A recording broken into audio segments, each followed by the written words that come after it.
എനിക്ക് തോന്നുന്നു 32 വർഷത്തെ ചരിത്രത്തിൽ ആദ്യമായിട്ടായിരിക്കും അമ്മയിൽ ഇങ്ങനെ ഒരു സംഭവങ്ങൾ നടന്ന് കണ്ടതും ഇത്തരത്തിൽ എല്ലാ കാര്യങ്ങളും വിശദമായി മെമ്പേഴ്സിനെ അറിയിക്കുകയും ചെയ്തിട്ടുണ്ടാവുക. അതിൽ ഒരുപാട് സന്തോഷമുണ്ട്. ഇത്രയും മെമ്പേഴ്സ് പാർട്ടിസിപ്പേറ്റ് ചെയ്തിട്ടുള്ളതും ആദ്യമായിട്ടായിരിക്കും എന്നാണ് എനിക്ക് തോന്നുന്നത്. എല്ലാവരുടെയും അവരവരുടെ അഭിപ്രായങ്ങൾ കൃത്യമായിട്ട് രേഖപ്പെടുത്തിയ ഒരു കൃത്യതയുള്ള ജനറൽ ബോഡിയായിരുന്നു ഇന്ന് നടന്നത്.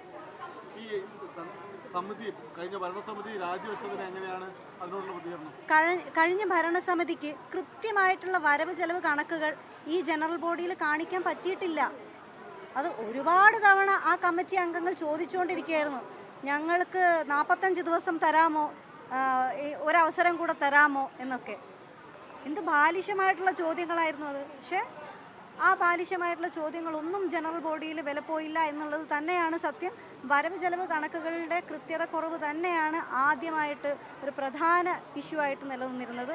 അതുപോലെ തന്നെ നീന കുറുപ്പ് ചേച്ചിയുടെ കുറച്ച് പ്രശ്നങ്ങളുണ്ടായിരുന്നു, ഞാൻ ഉന്നയിച്ച കാര്യങ്ങളുണ്ടായിരുന്നു. ഞാൻ ഉന്നയിച്ച എല്ലാ കാര്യങ്ങളും കൃത്യമായിട്ട് ഈ ജനറൽ ബോഡിയിൽ എനിക്ക് സംസാരിക്കാൻ പറ്റി. പക്ഷേ ഉച്ചയ്ക്ക് ശേഷമാണ് അവസരം കിട്ടിയത്. ആ അവസരം തന്നെ ചോദിച്ച് വാങ്ങിച്ചതാണ്. അത് അമ്മയിലെ ഓരോ മെമ്പേഴ്സിനോടും ഞാൻ നന്ദി പറയുകയാണ് എനിക്ക് അങ്ങനെ ഒരു അവസരം ഉണ്ടാക്കി തന്നതിന്. കാരണം ഉച്ചവരെ എനിക്ക് അങ്ങനെ ഒരു അവസരം തരാൻ തയ്യാറായിരുന്നില്ല ഈ കമ്മിറ്റിയല്ല, ഇതുവരെ ഉണ്ടായിരുന്ന കമ്മിറ്റി. പക്ഷേ ഇവിടെയുള്ള ഓരോ വ്യക്തിയും എൻ്റെ കൂടെ നിന്നു. എനിക്ക് സംസാരിക്കാൻ വേണ്ടിയുള്ള അവസരം അവരുണ്ടാക്കി തന്നു. ഞാൻ സംസാരിക്കുകയും ചെയ്തു. എന്തെല്ലാം കാര്യങ്ങളാണോ ഞാൻ മുന്നേ മീഡിയയുടെ മുന്നിൽ വന്ന് പറഞ്ഞിരുന്നത്, അതേ കാര്യങ്ങൾ തന്നെയായിരുന്നു എനിക്ക് അമ്മയിലും പറയാനുണ്ടായിരുന്നത്.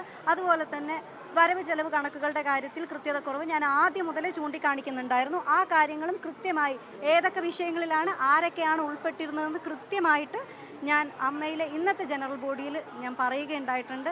അപ്പോൾ അത് പറയാൻ പറ്റിയതിലുള്ളൊരു സമാധാനമുണ്ട് എനിക്ക്. ഉറപ്പായിട്ടും. കാരണം നമുക്കറിയാം, ഒരു നീതിന്യായ വ്യവസ്ഥയിൽ നമ്മൾ മുന്നോട്ട് പോകുമ്പോൾ ഒരുപാട് പ്രൊസീജിയേഴ്സ് ഉണ്ടല്ലേ. ആ ഒരുപാട് പ്രൊസീജിയേഴ്സ് തരണം ചെയ്ത് വേണം ആ നീതി എനിക്ക് ലഭിക്കാൻ. ആ നീതിക്കായി ഇനിയും ഞാൻ മുന്നോട്ട് പോകും എന്നുള്ളത് സത്യം തന്നെയാണ്. ഞാൻ അതിൽ നിന്ന് ഒരു തരി പോലും പിന്നോട്ട് ചലിക്കില്ല. പക്ഷെ ഇന്നിവിടെ നടന്നത് ചരിത്രപരമായിട്ടുള്ള തീരുമാനങ്ങളായിരുന്നു. ഒരുപാട് സന്തോഷമുണ്ട്.